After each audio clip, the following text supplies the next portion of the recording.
For many weeks, Oji kept Chike, her secret lover, hidden in the mansion. Their goal was simple.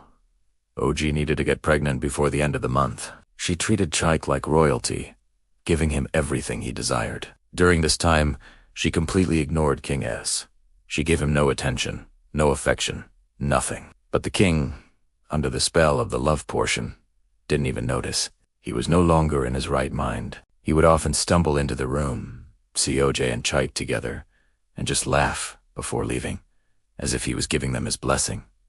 It was a bizarre and heartbreaking sight. One day, after the king had once again walked in on them and simply smiled and left, Chike couldn't hold his tongue. "It's like the king has gone completely mad," he said, shaking his head. "He behaves like a total fool. He sees me in bed with you, his own.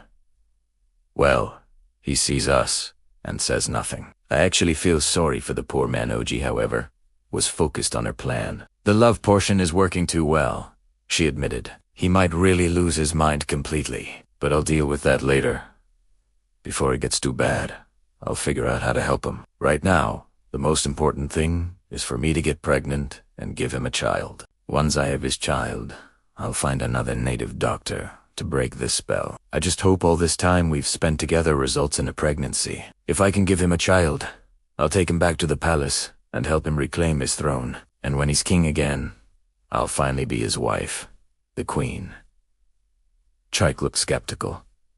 "Are you sure about that? Do you really think Queen Amara will just step aside and let you take the throne? I heard she dealt with one of the chiefs who dared to oppose her. You need to be very careful, Oji. Queen Amara is a dangerous woman." But Oji was brimming with confidence. "Leave the queen to me," she shot back. "My destiny is to be queen, and she can't stop me. I'm dangerous too. I'm ready to do whatever it takes to take her place. She's a barren woman. She has no right to sit on that throne. I will get pregnant. I will have the king's heir, and then I will find a way to heal the king. Once he's back to his senses, he will fight alongside me to take back what's his." Weeks turned into a month, and Oja's plan seemed to be working perfectly.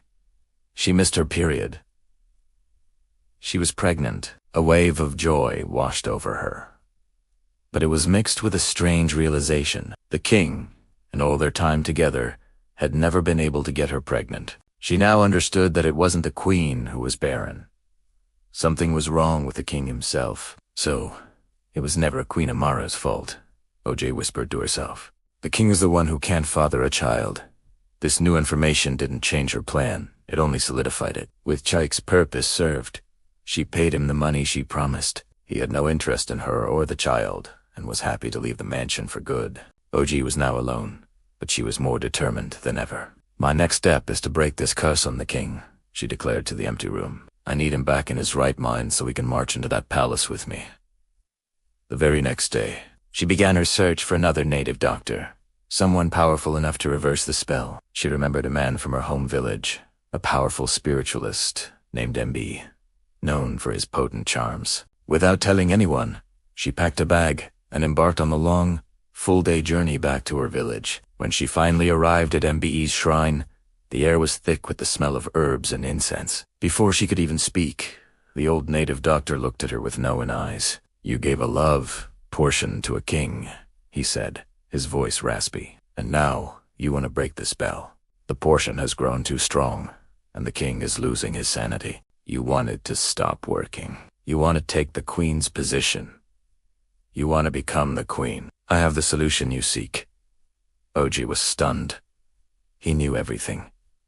"Yes, you are right," she exclaimed, her voice trembling with a mix of fear and hope. "I'll pay you anything. Just give me the solution, and I'll pay you handsomely. I'll even bring you more clients." MB name. "His price, 1 million naira, and the job is done," he stated calmly. "But you must understand, it is a 50-50 chance of success, and it comes with a condition. If I break this yoke, the king will stop loving you. Instantly, the love will vanish, and in its place, a powerful hatred for you will grow. So, are you ready to proceed?" Oja's heart sank. "He's going to hate me. Completely? Is there no other way? What's the point if he hates me?" I want him to marry me. Will he still marry me if he despises me? She asked, her voice pleading. There is no other way, Emby repeated, his expression unchanging. We are removing the magical love he feels for you. Nature demands balance. That love will be replaced by hatred. I cannot say if he will marry you. That is for the future to decide. Are you ready? Oji felt tears welling in her eyes. This was not how she imagined it, but she was trapped. I have no other choice, she whispered, defeated. Do it? She opened her handbag, which was filled with cash, and counted out 1 million naira. She handed the stack of money to the native doctor, who took it with a slight smile. Emby then reached into a dusty earthen pot and pulled out a small packet of a black, powdery substance. Take this charm, I instructed. Mix it into his food. As soon as he eats it, the love portion you gave him will be destroyed. Oji clutched the charm, thanked the native doctor, and left the shrine, her mind racing. When she returned to the mansion, she went straight to the kitchen. She prepared a delicious egusi soup, the king's favorite. With a trembling hand, she carefully mixed the black powder into his serving. She brought the food to the king, her heart pounding in her chest. The moment the spoon touched his lips, his entire expression changed. His eyes, once glazed over with a foolish love, suddenly cleared. They burned with a cold fire. The charm had worked instantly. The spell was broken. He lifted his head, his face a mask of rage. What am I doing here? He growled, his voice low and dangerous. My king, Oji said, trying to keep her voice steady. Calm down and eat. I will explain everything later. But the king was not listening. In a blur of motion, he stood up and struck her across the face.